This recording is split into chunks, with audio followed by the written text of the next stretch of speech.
Hello, everybody, and welcome to this edition of the God Squad Pod, where we try to make sense of faith politics and bring a little sanity to it, which is increasingly difficult with this fascist kakistocracy of corrupt, absolute idiots running things in DC.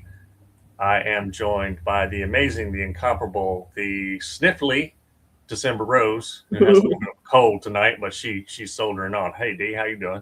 Hey, I am here. Yes, I am soldiering on. I'm here. What's going on? Aren't we all with the news coming at us seemingly faster than at any point in my lifetime? Today's big headline is something that will obscure yesterday's big headlines and so on and so forth. But today's big headline is that Pam Bondi is no longer the Attorney General of the United States. She got fired. I don't know if the Dow is still above 50,000 or not, but girl, bye. Felicia, don't let the Dow hit you on the way out. That's Don't right. let the Dow hit you where the good Lord split you. Yeah, and it seems to me a couple of things that are going on here is one, she's supposed to testify under oath on April the 14th. Yeah. It's April the 2nd now, so that's less than 2 weeks away. So maybe this is strategic by the regime to try to skirt that, because I've been reading that she's still expected to show up, that subpoena is That's not really right. based on her still holding that job. She is expected to show up to answer those questions. Congressman Garcia, who is on that committee, has already issued a statement saying you have to show up. That is the law. And I think it was Michael Popak on Legal AF who mentioned that Bill Barr had to come and testify under oath for his role as Attorney General after he was Attorney General. So, and I can't remember. Is it Kohana? Representative Kohana, and is that right? I think he's from California. He was saying that there are Republicans on that committee who will not stand for her not showing up. But James Comer, Ro Khanna, that's what it is. Yeah, Ro Khanna. There's Republicans that also want her to show up. Yeah, but James Comer's not one of those Republicans that probably wants her to show up, because that guy is constantly on his knees licking Donald Trump's boots.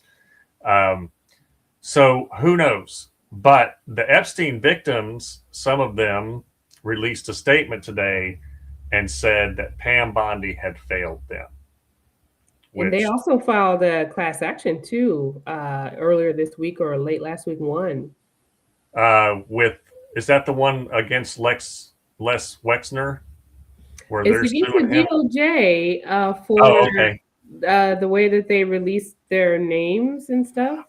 Oh, right. Where they where they redacted the perpetrators, but released the victims' names. Yes. And what appears to be a very transparent attempt at intimidation. Yes, because they did redact one name. When I'm assuming that one name is the lady that accused Trump. Right. And so remember that one list of all the victims, and they had one of the victims. I'm like, so somebody did go through that list and specifically did not redact all the other names? Right. Okay. Yeah. Todd Blanche is now acting Attorney General, and he has apparently said that the Epstein review is now over. Really? That with anywhere from 3 to 10 million files still not released, it's over? Yeah, that'll come as a real shock to the members of Congress who passed the Epstein Transparency Act into, what's that word? Law. Law. So it seems like Trump is doing everything he can to continue to cover these things up, but apparently Pam Bondi was begging for her job. in a very dramatic scene at the White House. It's been reported in multiple places that she was begging not to be fired. I It's can also see that. I reported can see that. Because, I mean, what do you even do after that? After you've made a fool of yourself in front of the whole world, the Dow is over 50. What do you even do with yourself after that? I mean, where are yeah, you that's going? what we should be talking about. We should be talking about the fact that the Dow is over 50,000, and President Trump did that. President Trump is not in charge of the fucking Dow Jones, and guess what? The Dow Jones doesn't matter to millions and millions of people. To most people. I mean, the vast majority of the United States people in the United States do not invest in stocks or in things that are listed on the Dow Jones. Not in a way that would impact their daily lives, anyways. You know what I'm saying? Yeah, I have 401k or whatever, but I'm not watching the Dow. And I'm right, certainly not watching it over in such a way where I'm more concerned about that than justice right. for sex trafficking victims. Yeah, So where does she even go from here after all that bullshit? I don't even know. What Maybe she could become a Fox News correspondent. They'll take just about anything over there that will lick Trump's behind. yeah. I she's one of those people who chooses to be awful on a daily basis, and so I don't have any sympathy for her, and hope that she is prosecuted to the fullest extent of the law for her For lying under role, oath. for lying under oath, for intentionally covering up the Epstein files. And as Mhm. President Truman said many decades ago, the buck stops here. That's right. And she was the top cop at the DOJ. So if there's shenanigans going on, that's on her. It's on her. Um, and Todd Blanche too. I want that. He's Trump's person. He used to be Trump's personal attorney. What planet are we living on where that's even remotely copacetic and not a conflict of interest? Um, yeah, I want to see him because he's the one behind moving Ghislaine Maxwell to Club Fed in Texas, And where she's he's no getting. one, and he's no one's still giving any kind of explanation for why they act like everyone acts like they don't know why. I don't Yeah, know why. everybody I knows don't know. why, but they're acting like they don't know why. But we all know why. They're trying to keep her quiet. Um, yeah, it's fucking Yes, ridiculous. Something that might have flown under a lot of people's radar because of everything is that Trump is trying to dismantle the Forestry Service. for what? I haven't had a chance to look this week, but I bet that that's in Project 2025, because they don't like anything that's conservation uh, related, and they want to be able to extract and profit from resources, and they don't like Mhm. regulation and oversight. So I'm sure that it has something to do with that. They're trying to drill Dismantle. in the freaking Gulf of Mexico, where those endangered whales are, and trying to say that it's national security. It is not national security to kill whales, y'all. They also tried to say it's national security to build that ballroom too. Did you see that? Because that has Oh been yeah, on hold yeah. for congressional approval, which he should have gone through the right process to begin with. Although I'm not holding my breath that anything is going to happen besides him continuing to build it. They don't care about these court rulings and things. I don't know. I don't know. That I mean, he just had some contractor company come in with giant excavators and start knocking shit down without so much as a buy your fucking leave, which is completely illegal. All saying that the Trump administration is doing the illegal things is like saying the sky is blue. Um, Pretty it much. just it's just What do you think that. about this crazy story about Christine Noem's husband? You know what? These people better be glad that the news cycle is so rapid, Mm-hmm. because any one of this stuff would have been like breaking news for a week, would have been like top of the line. But these days, this stuff comes and goes so fast They are beneficiaries of a breakneck breaking news cycle because otherwise this stuff will be front page for days. What do you think about this? What is called bimbification? I never even heard of this term. This is a kink that I had not heard of. I mean, I'm not part of the kink / fetish community, so I don't really know, and I'm not here to kink shame anybody. But the hypocrisy, I will definitely point out, and the idea that Christy Noem didn't know, that dog won't hunt. No, because she's been openly carrying on an affair with Corey Lewandowski forever. Like, this is an open secret. It's been reported on for years and years and years. So my hypothesis, and this is just my hypothesis and opinion, is that her husband was like, yo, I'm going to do my thing over here with my big fake boobs and my, sex workers and fetish workers and whatnot. And I'm not going to complain about you and Corey doing whatever it is y'all do. That's my hypothesis. You, boo.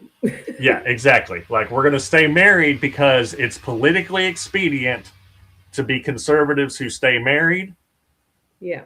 I also think that that's why Hillary and Bill are still married, but I digress. But yeah, the hypocrisy, because Noem is so anti-LGBTQ, and now her husband's dressing up in drag and all this stuff. And again, I don't give a fiddler's fart what consenting adults are doing in that kind of way.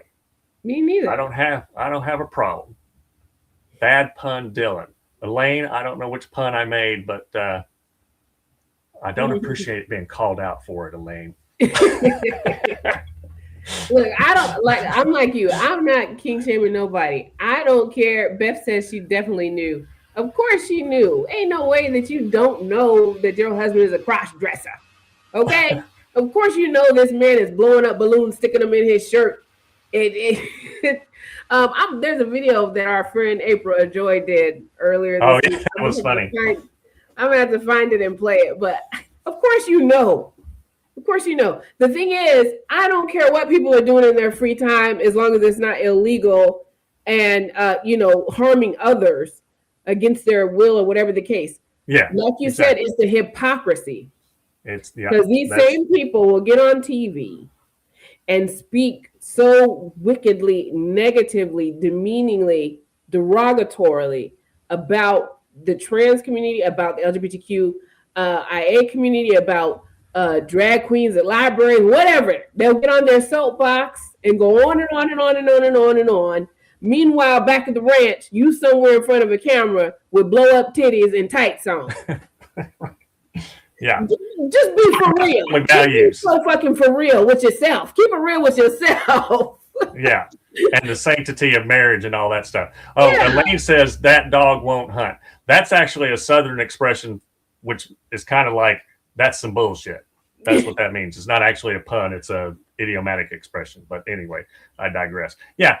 You don't get to go on TV and talk or on the campaign trail and talk about family values and all of this stuff, and then carry on an affair with Corey Lewandowski for however many years. You're carrying on an affair with Corey Lewandowski. Your husband's a cross-dresser, and we don't know what else, right? Right. And whatever he is, I'm not judging him.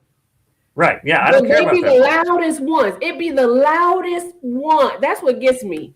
It'd be the loudest ones, the ones that got so much to say that are always out their mouth with something that have the craziest crap going on behind closed doors.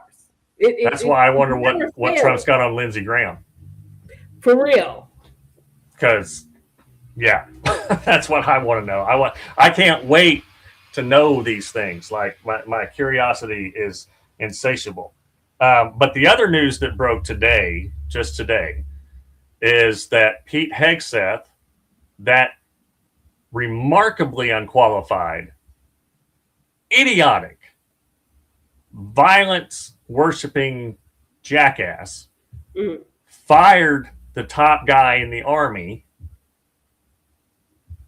and wants to probably replace him with some sycophant for Trump. And did it have something to do with military helicopters flying by fucking Kid Rock's house in some performative stunt, which the Army was like, that's illegal. We're going to take care of that. And then Pete Hegseth said, no, you're not. Or did that general say, we're not doing that. That's illegal and that's a war crime? Or was it both? I mean, and what the actual fuck?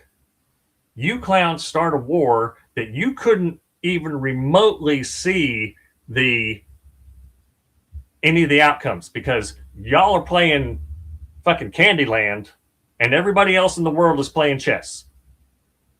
Right. And now you're going to fire a guy with 40 years experience and he's being fired by a former Fox News host who doesn't think germs are real? Oh my gosh. Oh my God. And then on top of that, I don't know if you heard this too, that apparently they don't want to promote Black or female officers. Right. Yep. Did you see that? That they were taking them off the promotion roster because allegedly Trump doesn't want to stand next to them or they don't want to promote them. Now, these people have earned their promotions. They have served faithfully this country, the government for years. These are not DEI hires like they like to say. The DEI hires are all in Trump's cabinet right now. Okay? Yeah. These people have served their country, served the military, served all the nation faithfully, professionally, with honor and valor. And if you're a minority or if you're a woman, they don't want to promote you. They don't want to give you your stars, your bars, or whatever it is. Yeah, and you know that's coming straight from the white nationalist patriarchal heart of these idiots. Pete Hegseth doesn't believe that women belong anywhere except in the kitchen, and Trump is a racist and has been a racist since the dawn of Trump. Like this is not front page news as many times as people have started to say, I never heard Trump say anything racist. My dude, if you don't hear him saying racist stuff, it's because you don't hear yourself saying racist stuff. Thank you. That or part. Doing racist stuff and all that kind of stuff. But yeah, I mean, how many highly qualified people has Hegseth already fired? So many in just a year plus that he's been in there. And again, that dude has no more qualifications to run the Department of Defense than I do. Just because I was in the military does not make me an expert on all things foreign policy and all that shit. It doesn't. It's just like them. Here's the thing too about this whole the DEI, the woke, the this and that, this, that, and the other bullshit. They just put a guy who has an associate's degree and a history and his only career before this one is a plumber over the Department of Homeland Security. Yeah. And his associate's degree is in construction. Is a DEI hire. They want to say that Vice President Kamala Harris was a DEI hire. Anybody that's a minority or a woman is a DEI hire. But these motherfuckers can be, they can just have a high school diploma and know how to fix some plumbing. And they could just be a host on Fox. They could just be a nighttime host on Fox News and they're qualified to do whatever. They could just be a friend of Donald Trump. They could just be his insurance attorney, and then they're qualified to be the attorney general or whatever the hell. What's her name was? That Lena Haba. Yeah. Yeah, she was supposed to be a district judge in New Jersey or whatever, but I don't know what the hell, just whatever. But everybody else is a DEI hire. No, you all are the didn't earn it crew. You're dadgum right. Yeah, and Mark Wayne Mullen, the former secretary or senator from Oklahoma, who's now the head of Department of Homeland Security, his degree is in construction studies, and I'm not throwing shade at that. I have a tech school certificate myself, along with my master's degree. But let's see if you get appointed to run the Department of Homeland Security with that. Let's see. Yeah, let's see if I can get it. Exactly. And I call him Little Plumber Boy because he's about 5'3" or something, and he likes to talk a big game, but he's dumber than a box of hammers. But he's a sycophant for Trump, and that's really all you need. And he's the guy that that picture that goes around hiding behind a chair on January 6th, but then he goes off talking about how he'll stand there, you know, with his rifle and on the front lines. He was never in the military, but he likes to talk like he would be or had been or whatever, and he wasn't, and he's not qualified, but he's a sycophant for Trump, and that's why this whole thing is a kakistocracy. And that is the rule by the least qualified, the most stupid people in society. And that's what we've got going on here. And now we've got a guy who's clearly not all there mentally anymore because of dementia. And he's 79 years old. And he's a racist and adjudicated as a rapist and credibly accused of all kinds of heinous things in the Epstein files, including sexually assaulting a 13-year-old girl. Yeah. These are things that are in the Epstein files, y'all. So this is where we are as a country. And then we have people like Paula White Cain with the most egregious case of false equivalence I've ever seen in my life. You know what? And I got a video. I want to show that real quick, and then I know we're running out of time. We got to get to your question for your one of our listeners. I want to show this real quick because this is it's fucking crazy. Right. But this is what we're doing. Is this Paula White? Yeah, via our good friend April or Joy. Check this shit out. I honestly thought that with the year Trump has had and his plummeting approval ratings, that MAGA Christians would stop comparing him to Jesus, but I was wrong. Jesus taught us so many lessons through his death, burial, and resurrection. He showed us great leadership, great transformation required sacrifice. No one paid the price. I can't hear her. You can't hear her? No, I can't hear her. Okay, I'll find another one for her. But she's saying no. She's basically comparing Trump to Jesus. That he saying he was falsely accused and arrested and all of these things, but God is going to use him, and that's why I say it's the most egregious false equivalence fallacy I've ever seen in my life. And the fact that Christians are going. Robert Jeffers was right behind him. That's the pastor of First Baptist Dallas, that big Christo-fascist church in Dallas. There was apparently a bishop there that was clapping during that whole thing. And of course, Paula White Cain is a grifter of grifters, standing there in her dress that probably cost thousands and thousands of dollars, talking about a man who said to give up all your damn wealth. I just can't with these fucking people anymore. I'm starting to have bad thoughts, y'all. Like, I can't wait till the day that it happens kind of thoughts, which I don't like having. But Desimber alluded to something. Normally, when we don't have a guest, I do a segment called Fundamentalist Fuckwittery, but we've also at times said, hey, you know, look, stump the squad, ask questions, and that kind of thing. And I got a list of questions in multiple paragraphs from somebody I know, and there have been entire libraries worth of books written about the questions that she asked. And so I'm going to try to answer some of them. I'm not going to be able to even remotely get to everything. But one of the ones that she asked is, what sources am I drawing from? Because these are theological questions. So I want to start from there, and then I'll kind of work my way towards the other thing. When I am looking at theological questions, my sources are going to be reputable biblical scholars who are not evangelical, because evangelicals are apologists. They don't have a non-critical eye when it comes to the biblical text. So biblical scholars like Dr. Greg Carey, who we've had on here, Bart Ehrman, Dan McClellan, etc.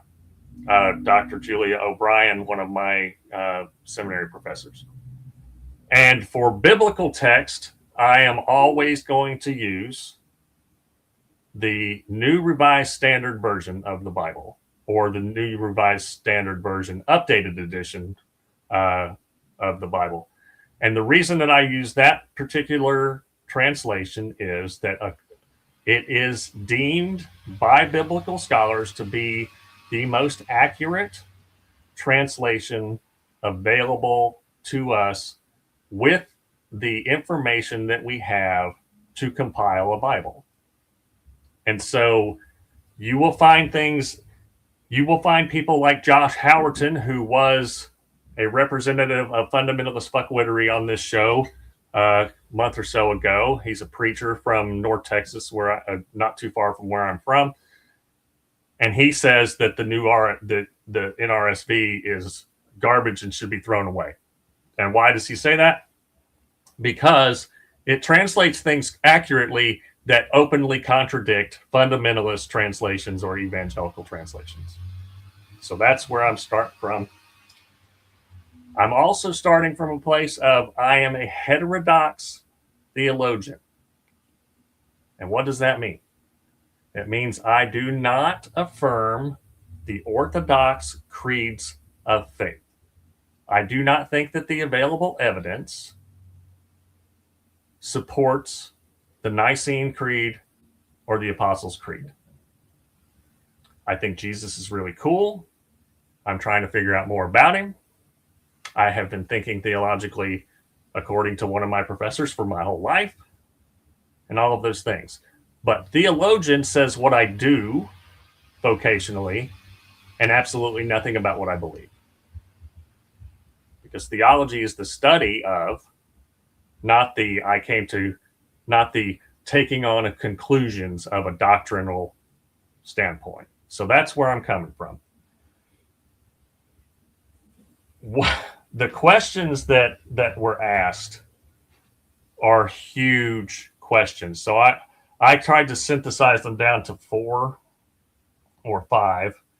And I'm not going to be able to get to all of them because we could be here. We could do hours and hours on this stuff. Did God choose and ordain that Jesus had to suffer and die for atonement? That's one of the questions. How should we understand Scripture? Is it all a metaphor, literal, etc.? Why does evil exist? Why not eliminate Satan or the source of that evil? And was humanity's fall inevitable? I'm going to start with the why does evil exist question. That is a question of theodicy. Theodicy tries to answer that question. Why does evil exist? Why does suffering happen? And there are 2 kinds of evil according to people who engage in theodicy. That is moral evil. King Leopold of Belgium committing genocide in the Congo. Hitler committing genocide against the Jews. Manifest destiny, perpetuating genocide against Native Americans. That kind of thing. The Epstein files, moral evil, right? Then there's natural evil, and evil seems to be a weird term in this connotation, but a major earthquake, a tsunami, a hurricane, things where large numbers of people who are just minding their own damn business get hurt or killed because of a natural process, right? So why do these things happen? Why didn't God design a planet where tectonic plates don't exist and where the weather is always balanced and nice and good and all that kind of stuff? Or why does Hitler ever have to be a thing? When I took theodicy and studied theodicy in seminary, I left that class with the feeling of unfulfillment because I couldn't find a suitable answer. And one of the things that I learned is that the Bible does not have an answer. It has multiple theories, but it does not give a definitive answer. Mm-hmm. In some places, it says that suffering builds character, like Paul did in Romans 3, that it's the nature of the universe, as it says in Job 38, 1 through 11, that sin is not the cause of suffering, and the Gospel of John, that nature itself has fallen, that's Genesis 3, that there should be joy in suffering, that's James. There's more. But the point is that the Bible is not consistent on suffering and evil, just like it's not consistent on a lot of things. So there's that. And for the understanding of Scripture, is it all a metaphor? No. The Bible is a collection of text, and some books have multiple genres within them. And so some things are not metaphorical. Some things are ostensibly historical. We do have some documents in the Bible where there are extra biblical sources, meaning sources outside of the Bible, that you can align these things and go, oh, that's when that happened. They mesh with the historical record, right? There's propaganda in the Bible, particularly in the Hebrew Bible, talking about the great things that kings did, and or the bad things that those kings over there did, and all that kind of stuff. So there's propaganda. There's erotic poetry in the Bible. We've talked about that on here, that most scholars think is about unwed lovers, right? So the Bible's not consistent on sex either, shockingly enough. So it's not all literal or metaphorical. And the reason that question was asked was because I mentioned that Genesis is, in the early parts, the primeval history, is origin myth for the Israelite people. And myth does not necessarily mean that it's a fake thing or that it's not true. It's trying to establish truth through stories. And so that leads to the question of, was the fall inevitable? It depends on the theologian that you listen to, but it presupposes an idea, in my mind, that the creation narrative is capital T true, that it actually happened that way. And the thing about that is that it's an Israelite origin myth, meaning it's their story. It's not necessarily the story for all of humanity, as mostly conservative Christians see it that way, right? They believe in a literal first Adam and first Eve and all that stuff. I do not. I was listening to Dr. Pete Enns, a biblical scholar at Eastern University, which is here in Pennsylvania today.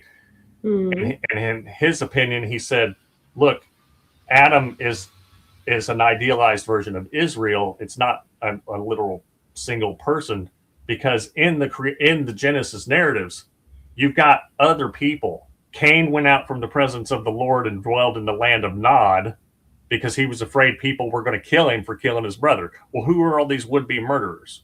If it's only Adam and Eve and Cain and Abel, ain't nobody going to kill him. So there had to be other people around, right? And who did he find to marry? Right, yeah. And we did a play when I was in high school called Inherit the Wind, and that was about the Scopes Monkey trial. And one of the lawyers was like, where did those people come from? Like, who are they? Because well, the scriptures does say male and female, he created them. Exactly. A lot of people skip over that part. Right. Male and he created them simultaneously in Genesis 1. There's a lot to unpack there. If the creation story is what you believe, you have to establish the premise of right. That's the premise. Yeah. So was the fall inevitable? In some ways, I'd say yes, because human beings are human beings. We are human. We're bound to be fallible, etc. Irenaeus, One of the early theologians said, of course, it was inevitable. We're like little children who don't know any better. And so clearly that's going to happen, right? And that idea that we're sinful by nature, or that we're going to do things that let us down, that let ourselves down, let others down, harm others, etc., it is pretty ubiquitous. But one thing that I lean towards more now is kind of this process theology view that does not have God being omnipotent and omniscient, but rather a non-coercive God who can understand or know all of the potential things that might happen without being a puppet master, and giving free will to the creation, and then drawing all things through non-coercive means, luring towards more love, more diversity, more community, etc. And in that view of why does evil and suffering happen, it's because we have free will and we don't always listen to that sort of whisper from God, etc. And we're fallible, and evil does exist because in the system that God created, that is a potential. But it's not like saying God is culpable for the evil.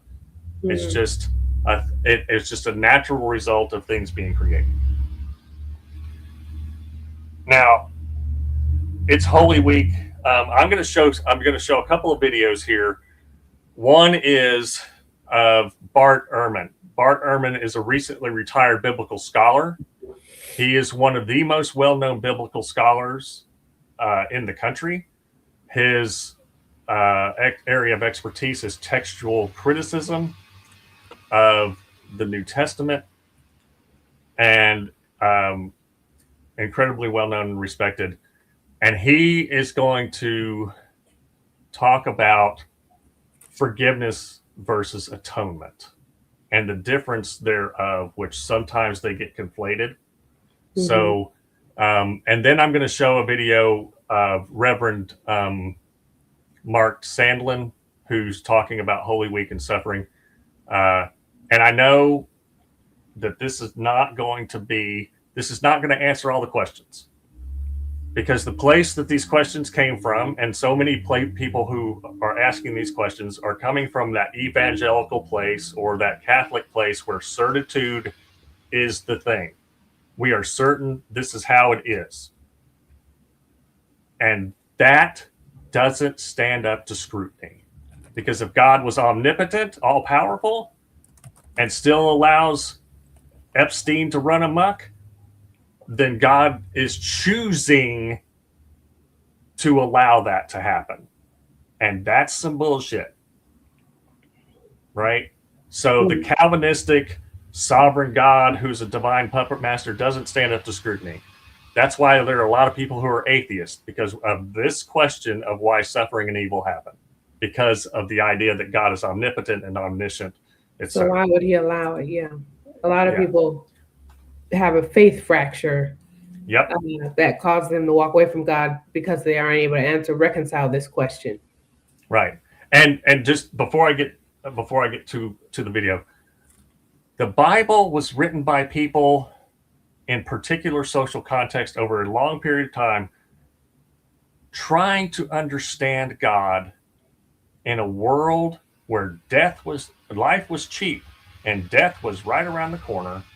War was just around the corner all the time. You could stub your toe and get an infection in your toenail and be dead in a week. They were under the oppression of the Romans too. Yeah, under the oppression of the Romans. The Israelites were constantly being bombarded because of the geographic location of the Levant of Palestine between bigger empires. And they're trying to make sense of all this. And so we have to keep that in mind when we read the text, the different biblical text. Each text has to speak for itself. Each writer has to speak for itself. There's multi-source hypothesis for the Pentateuch. You can find the sources in there. I've done it in seminary.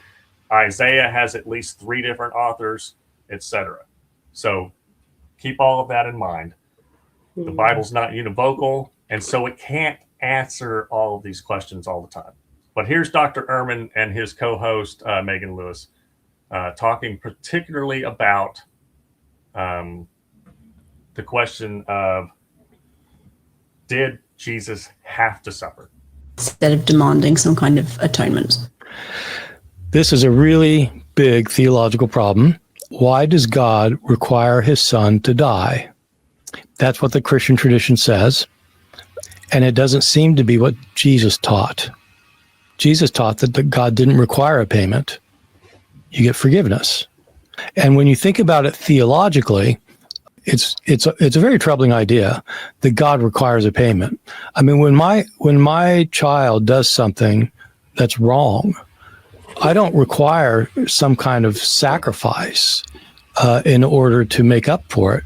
I heard a speaker at a conference one time say, that if his daughter like did something that she knew she wasn't supposed to do, he doesn't say, well, I'm glad you said that too, that you realize you did it. Now I'm going to have to kill your little kitten Tommy to make up for your sin. And so you have to go out and kill the cat. What? Why? Why don't you just forgive them? And so that's a theological issue. Why can't God just forgive?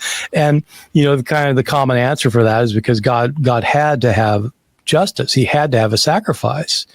Well, who made that the necessity? In other words, is there some power greater than God that is requiring him to do something in order to forgive sins? Isn't he the one who makes the rules? And so to say, well, he had to do it I think that's wrong. I mean, he didn't have to do it if he's God. I mean, if he's God, he doesn't have to do that. And so theologically, it creates such a huge problem that theologians outside of evangelical Christians and fundamentalist Christians, or very conservative Catholics or conservative Greek Orthodox, I mean, like modern theologians who are teaching like at major divinity schools in the U.S., who are Protestant or Catholic, like really highly educated, philosophically astute theologians, find the doctrine of atonement the most difficult thing to figure out. And some of them just throw up their hands and say, look, it just doesn't make any sense to me, and that'll come as a surprise, of course, to many readers. But, the doctrine it's really problematic. So if Jesus taught forgiveness unconditional, well, not unconditional, we've already talked about that, but forgiveness yes. without some kind of atonement, why does Christianity then teach a doctrine of atonement? Yeah, why'd they come up with this thing if it's not what Jesus taught? And it's, it kind of seems problematic to us. I would say in the ancient world, it did not seem problematic. The idea that God required a payment made sense. That's how they treated each other. That's how they imagined God.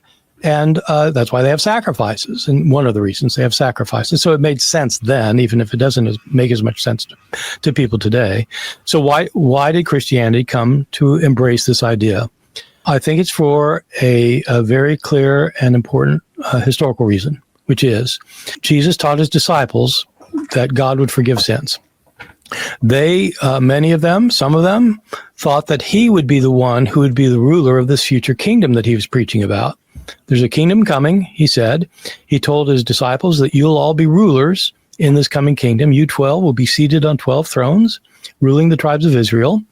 They expected him to be at the top of the heap. He's going to be the king over all. Jesus will be the future king, the future Messiah.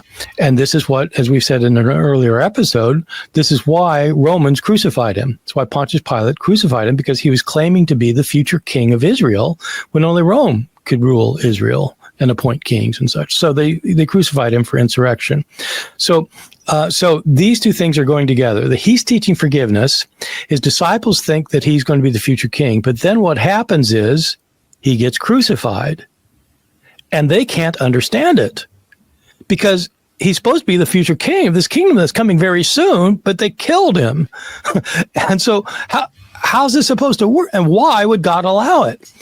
God God chose Jesus. He's a special one. He's a son. He's the Son of God. He's the future Messiah. Why would God allow him to be killed?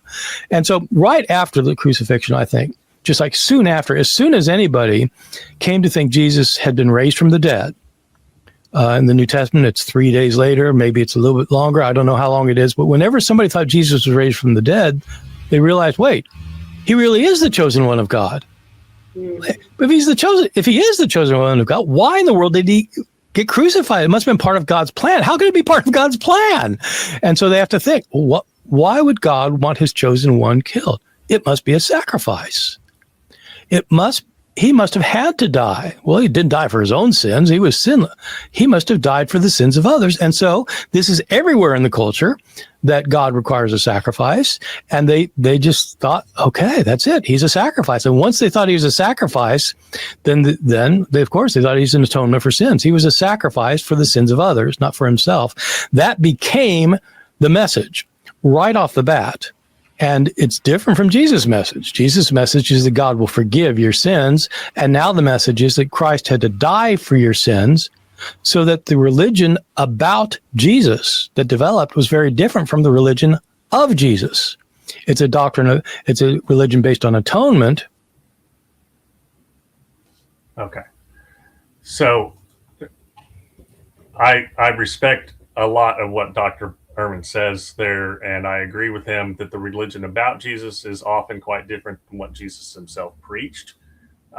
He is a historian, biblical scholar, and textual critic, so his goal is to try to get to the root of what Jesus actually said versus what people said he said. And that's what the work of scholars like Dr. Ehrman are doing. That's why he said that Jesus taught forgiveness. And when he said earlier in that video that Jesus taught that forgiveness came with repentance. So if you repent, forgiveness is there. There's no sacrifice. And the sacrificial, Elaine says that Dr. Ehrman is a hack. We will have to agree to disagree. Elaine, he is literally one of the best known critical biblical scholars on the planet. He does not affirm evangelicalism, etc. But the sacrificial system was all over the place in the ancient Near East, and within Jesus's Judaism, it was the religion of the temple and of sacrifice and atonement, etc.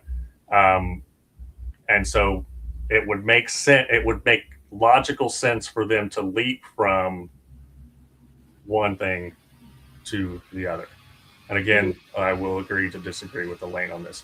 Now, this is a theological understanding from a pastor named Mark Sandlin that I saw the other day, and I really appreciated it.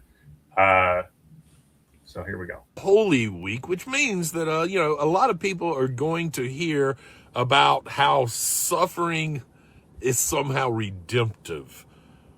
But what if that's not actually what the story is saying? And yeah, I know that might sound a little strange because we've been taught that the cross means suffering has a purpose, that pain is somehow part of the plan, that somehow violence leads to redemption. But let's slow down and really look at the story. Jesus wasn't killed because suffering is holy.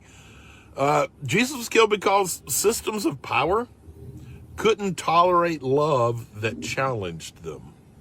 See, the cross isn't so much about God needing suffering. It's more like it's about humanity revealing what we tend to do when it threatens our power. You see, if we say suffering itself is redemptive, we ultimately are justifying the very violence that the story is exposing. And then we start telling people to endure harm instead of resisting it. We start calling pain purpose instead of naming it as something that needs to heal. That's not good theology. That's how harming keeps happening. The power of this week isn't that suffering saves us. It's that suffering doesn't win. That even when love is crushed by violence, it rises up. That even when systems try to silence it, it keeps showing up. So, no, suffering isn't redemptive, but what rises in the face of it, what refuses to let it have the last word, that is.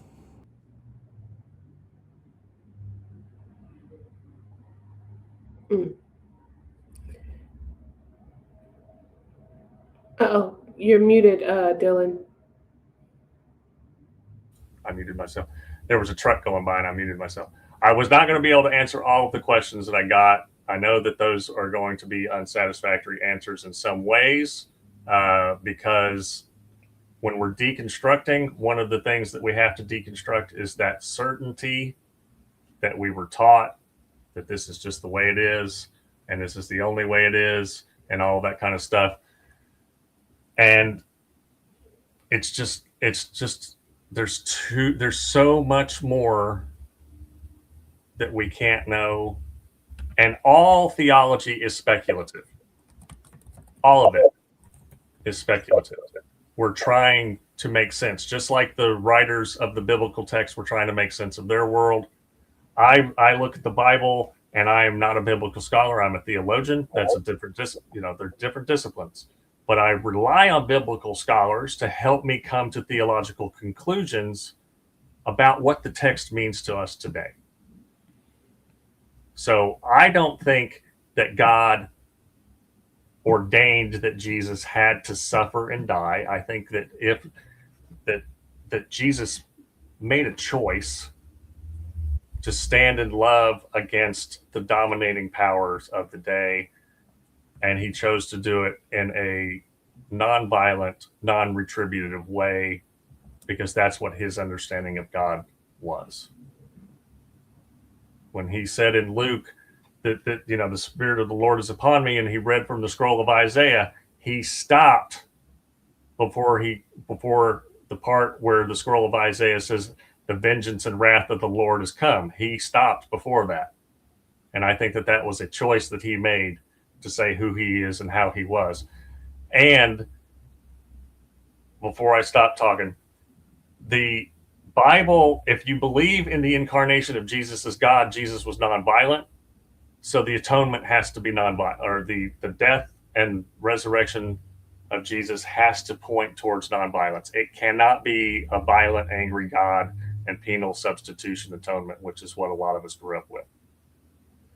So hope that helps. And for people who have other questions, shoot us an email or a Facebook message or what have you, and we'll do the best we can with the knowledge and skills that we have. I also just as a comment, I also think another reason why so many of the conservative evangelical Christians and white nationalist Christians and such latch onto Trump so strongly is because they do believe in this wrathful, vengeful, punishing God. Yep. So it's easy. So this version, this Trump is attractive to them for this reason, because the version of God that they cling to is a God of punishment, a God of vengeance, a God of wrath, not a good loving father. You know what I'm saying? Right. Mm-hmm. It is this God that is waiting to see what are you doing wrong to send you to hell so that you could be burning, so there could be a weeping and gnashing of teeth type of God. And and so I think that, to me, that is one reason why they're so attracted to Trump, why they can tolerate and stomach him, because it's not far from the version of God they believe in. Yeah, exactly. Yeah. But do send us your questions. I would love for us to get into a deep Bible study, with the line by line, precept upon precept, with the scripture.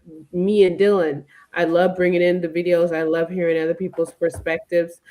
But I would love to break it down between Dillon and I and what we know, and just show you what does the scripture say. So if you have something that you have a question about, biblical or not biblical, whatever the case is, life, death, and everywhere in between, shoot it. You post it, email, whatever, get in our inbox, whatever the case is, and let us know so we can address it here on the show. Now, before we go, we always have a word on the street, and I think this one is fitting because of all that we're witnessing between the war in Iran, between what's going on in Gaza, between what's going on in our own streets with ICE. And this is a statement that's attributed to Dr. Martin Luther King, and it says, power at its best is love implementing the demands of justice. And justice at its best is power correcting everything that stands against love. And Dr. Yes, it certainly will. Dr. Cornel West would say that justice is what love looks like in public. And I love that. Justice is what love looks like in public. I love that. And so, what does the Micah say? Do justice. Walk humbly before God. And do justice. Thank you to all those who listen faithfully, new, old, and everyone in between. Thank you, Claire. Phil said, I highly recommend reading the new book, The Culting of America. That sounds very interesting. Maybe we could get the author of it on the show. Speaking of authors, we got a lot of good interviews coming up that I am very excited about. Most of you know Matt DeStefano and Keith Giles by now. We're going to have them coming up soon. We're going to have Dr. Matthew, is it Taylor? Taylor. Yep. Coming up. I'm excited about that. There is a pastor out of L. Dowd, Dr. Newly minted PhD L. Dowd, who's going to be talking about her book, Baptized in Tear Gas. Baptized in Tear Gas, my goodness. The pastor Corey, his last name is slipping my mind, but of Lake Vinings Church in Georgia is going to be with us. I'm very, very, very excited about that. These are, there's a lot of folks that are doing, I call it religion done right, that are not jumping on the bandwagon of bullshit, that are not preaching fire, damnation, and hellfire and damnation, that are not telling people that they're worthless, raggedy worms before they tell you that God loves you, that are not trying to scare people to Jesus, which I believe is a fruitless exercise. I'd rather love you to the Lord than scare you to Him. You know what I'm saying? Yeah. That's the example that Christ gave us. And so there's a lot of folks that are, for as many that are out here, sometimes it's hard to know and to understand that there's people that are here doing it the right way. There's actually some, yes, Claire, I call it the bandwagon of bullshit, for real. But it's hard to know that there's churches, good preachers, good pastors, good ministers out here, because the loudest ones be so wrong and so loud that but the ones that are actually doing the work, they're not interested in being loud about it. And there's some that are, and that's good for them. But most of the ones that are doing the work, they're just doing the work. They're doing ministry. They're serving the homeless. They're serving the widows. They're serving the orphans. They're serving the people that are in prison. They're doing the God work. They're about kingdom business. There are some good ones out there. So I do want to encourage you, those who may be in whatever stage of deconstruction, or maybe you walked away from the church entirely. I'm not telling you to go back. I'm just telling you that there are some good ones out there. If you do find any reason that you want to be searching, be encouraged in your search. And if you don't, that's okay too, because as far as I'm concerned, God is everywhere you are, because we're made in His image, her image, the image, their image, whatever you want to aspire to. Okay. So anyways, Dillon, do you have anything else for us tonight? Well, it's Maundy Thursday, and I was reminded today that on Maundy Thursday, apparently John 13:34 and 35 is often quoted. So I'll leave you with that quote. Little children, I am only with you a little while longer. Look for me, and as I said to the Jews, so now I say to you, where I'm going, you cannot come. I give you a new commandment, that you love one another. Just as I have loved you, you should also love one another. By this love, everyone will know that you are my disciples if you have love for one another. And Amen. that is the core teaching of Jesus is love, y'all. We can argue theology all day long, but if it ain't centered in love, It's what's just the clanging point? cymbals. Yeah, it's a clanging symbol. And Paul got that part right. That's right. That's our show, folks. Thank you so much for tuning in. Like, subscribe, and share the show. We need more people to hear our voices and to spread the love and to jump off the bandwagon of bullshit and to disentangle themselves from the fundamentalist fuckwittery. And that's what we're trying to do around here. So thank you for listening, tuning in, and we'll catch you next week. All right. Good night.